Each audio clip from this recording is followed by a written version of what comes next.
आपका global Hindi news show में। तो दोस्तों, चीन को बहुत बड़ा झटका लगा है। आज हम बात करेंगे इसी न्यूज के बारे में। जी हाँ दोस्तों, चीन की सेना को एक बहुत बड़ा झटका लगा है, जो उसकी अर्थव्यवस्था को भी बहुत ज्यादा नुकसान पहुंचाता है। चीन एक बहुत ही बड़ी योजना पर काम कर रहा था, जिसमें वो 4 न्यूक्लियर प्रोजेक्ट, एक बहुत बड़ी योजना थी, बहुत पहले से काम कर रहा था, उस पर काम कर रहा था। चीन एक बहुत बड़ा एयरक्राफ्ट कैरियर तैयार करने वाला था, उन चारों न्यूक्लियर को प्लांट को उन्हीं पे ऐड करके। इसके बारे में ये बहुत बड़ी अपडेट है। और साथ में जो उसका जे 20 जे 20 जो जहाज है, उसके जो मास प्रोडक्शन करना था, उनका जो टारगेट था 2025 तक, वो भी काम बीच में रुक गया है। जी हाँ दोस्तों, मैं आपको बता दूं, जो जे 20 था, वो 5वीं पीढ़ी का स्टेल्थ जहाज था। अब उनकी मास प्रोडक्शन के लिए चीन के पास इतना धन नहीं है कि वो उस प्रोडक्शन को कंटिन्यू कर सके। उसके पीछे एक बहुत बड़ा रीजन है। इस बात को मैं आपको बताऊंगा इसी वीडियो में। अब मैं आपको बताऊंगा कि ये पूरी कहानी असल में है क्या। आपको पता है, चीनी राष्ट्रपति शी जिनपिंग 2013 में सत्ता में आए थे। शी जिनपिंग का जो सबसे महत्वपूर्ण जो प्रोजेक्ट था, वो था belt belt and road initiative. इसके तहत वो बहुत बड़े बड़े मेगा कंस्ट्रक्शन प्रोजेक्ट थे अलग अलग देशों में, जो वो कंस्ट्रक्ट कर रहे थे, जिसकी रणनीति के तहत उन्होंने बहुत से देशों को अपने अंडर लिया, उन्हें कर्ज में बांध दिया। अभी तक सब कुछ अच्छा चल रहा था, क्योंकि चीनी बैंकों ने उन्हें स्पॉन्सर किया, उन्हें अच्छा खासा लोन दिया। लेकिन क्या हुआ, समय के साथ साथ वो जो प्रोजेक्ट थे, उन्होंने बहुत सारे देशों से टेंडर ले लिए थे, लेकिन उन्होंने वो कंप्लीट नहीं कर पाए थे। जो उन्होंने उन्हें डिमांड रखी थी, जो उनके लिए टाइम रखा था, वो उस पे उन्हें फुलफिल नहीं कर पाए थे। जो प्रोजेक्ट थे वो रेसिड्यूल होने लगे, जिसकी वजह से जो कंस्ट्रक्शन प्रोजेक्ट थे, वो उनकी कीमतें 10-10 गुना ज्यादा हो गई। कुछ देशों में उनके प्रोजेक्ट अच्छे चल रहे थे, जैसे मलेशिया में। मलेशिया को आपको पता होगा, वहां पे बहुत अच्छे प्रोजेक्ट चल रहे थे उनके। लेकिन अब जैसे वहां पे पहले जो सरकार थी, वो वहां बदल चुकी है। वो पहले anti government, anti Modi, anti India सरकार थी, महातिर मोहम्मद की, आपको पता होगा। अब जो सरकार फिलहाल है, उसने 20 करोड़ डॉलर का जो रेलवे प्रोजेक्ट था, उसे पूरी तरह से कैंसिल कर दिया है। यह चीन को एक बहुत बड़ा झटका लगा, और जिसमें वो चीन की शुरुआती लागत थी, वो भी खत्म हो गई। ऐसे बहुत सारे प्रोजेक्ट रिशेड्यूल होते गए, कुछ कैंसिल होते गए। तो जो चीनी बैंक थे, उन्होंने शी जिनपिंग की सरकार के आगे अपने हाथ खड़े कर दिए।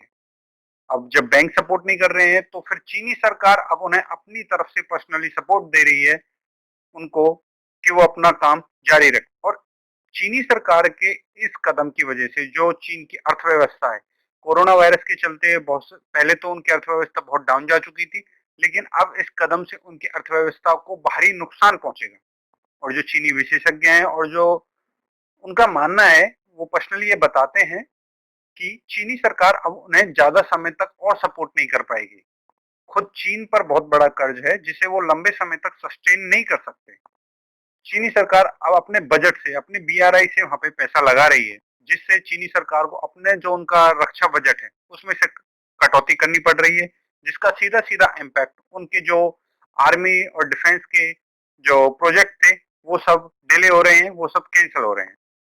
चीन के कुछ अपने महत्वपूर्ण रक्षा बजट बढ़ाया था, क्योंकि उन्हें कुछ नए 2 प्रोजेक्ट लेने थे, जिसमें से एक ये था, जिसमें जिसमें से पहला था, जिसमें वो 4 न्यूक्लियर रिएक्टर, यानी 4 परमाणु संयंत्रों वाली एक बड़ा न्यूक्लियर एयरक्राफ्ट कैरियर बनाना चाहते थे, जिससे वो अमेरिका को टक्कर दे सके। लेकिन जिसकी जो मतलब कि वो कैरियर था, वो 1,20,000 टन से ज्यादा का वो बोझ हो सकता था। और वो सच में एक मेगा प्रोजेक्ट था, जो अमेरिका को दिखा सकता था कि हाँ, उनके चीन के पास भी एक कैरियर है, जो अमेरिका को टक्कर दे सकता है। लेकिन गिरती हुई अर्थव्यवस्था, पैसों की कमी के कारण जो ये प्रोजेक्ट था, ये जो प्रोजेक्ट कम से कम 20 साल के लिए टाल दिया गया है। इसके बाद इसे देखा जाएगा। ये भारत के लिए भी एक बहुत बड़ी खबर है, क्योंकि ये एक सरदर्दी था। और दूसरा था जे 20 का जो निर्माण, जो जे 20 था, उसके वो 500 यूनिट 1 यूनिट मतलब 1 विमान। तो जो वो चीन का लक्ष्य था 2025 तक कि वो J-20 की 500 यूनिट बना के तैयार कर देगा और वो 5वीं पीढ़ी के थे स्टेल्थ बॉम्बारिंग के साथ। ये हमारे लिए बहुत बड़ा हेडेक था। लेकिन अब जो J-20 का सपना था जिसे चीन देख रहा था, अब वो पोस्टपोन्ड हो चुका है, वो अब नहीं हो सकता। क्योंकि लगातार उनके एडिशनल खर्चे बहुत ज़्यादा हो रहे हैं, तो उन्होंने इस खर्चे को रोकने के लिए अपने जो आर्मी का रक्षा बजट था, वो उन्होंने कम कर दिया है, जिसकी वजह से अब ये अगले 5 साल के लिए चला गया है, क्योंकि इसमें बहुत बड़ा खर्चा आने वाला और जितने भी था प्रोजेक्ट वो सब रीशेड्यूल कर दिए गए। चीन की जो अर्थव्यवस्था है वो अब बहुत ही ज़्यादा घुटनों पर आ चुकी है। वो ज़्यादा दिन किसी भी देश के सामने अब नहीं टिक पाएगा।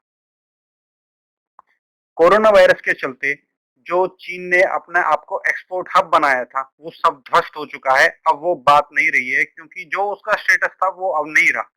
ऑस्ट्रेलिया, इंडिया और ये विदेशी मुद्रा भंडार है, ये लगातार गिर रहा है, जिससे उसकी अर्थव्यवस्था पे बहुत फर्क पड़ रहा है। जो चीनी सेना का एग्रेशन है भारत के लिए, अपने ताइवान के लिए, तो वो अब धीरे-धीरे करके कम होता जाएगा। G20 एक बहुत बड़ा प्रोजेक्ट था आसपास के देशों को दिखाने के लिए कि हाँ, उसके पास पावर है। लेकिन अब जब वो उसका मास प्रोडक्शन अगले 5 साल के लिए पोस्टपोन कर दिया गया है, वो रीशेड्यूल कर दिया गया है। जो J-20 है वो अ, डबल इंजन फायर जेट है जो इवन हिमालय तक को भी क्रॉस कर सकता है।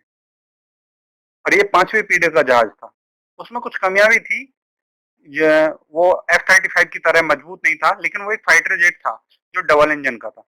और ये 500 की संख्या में इसका निर्माण होता तो ये वाकई में बहुत बड़ी प्रॉब्लम बनती। वो अपनी खुद की एयर स्क्वाड्रन बना सकते थे, बहुत बड़ी-बड़ी, जो अलग-अलग लोकेशन पे वो सेट कर सकते थे। और चाइना के जितने भी डिफेंस के जो भी प्रोजेक्ट थे, वो सब उसने रीशेड्यूल कर दिए हैं। कुछ प्रोजेक्ट 20 साल के लिए चले गए हैं, कुछ को 5 साल के लिए कर दिया गया है। अब भारत के पास और मौका है इन 5 सालों में कुछ अलग करने का। अब आपकी इसके बारे में क्या राय है? प्लीज आप अपनी-अपनी कमेंट दें, अपनी राय दें और चैनल को जरूर सब्सक्राइब करें इसी तरह की वीडियो लगातार पाने के लिए। बने रहें अप टू डेट मेरे चैनल के साथ, Hindu global news show. Thank you so much.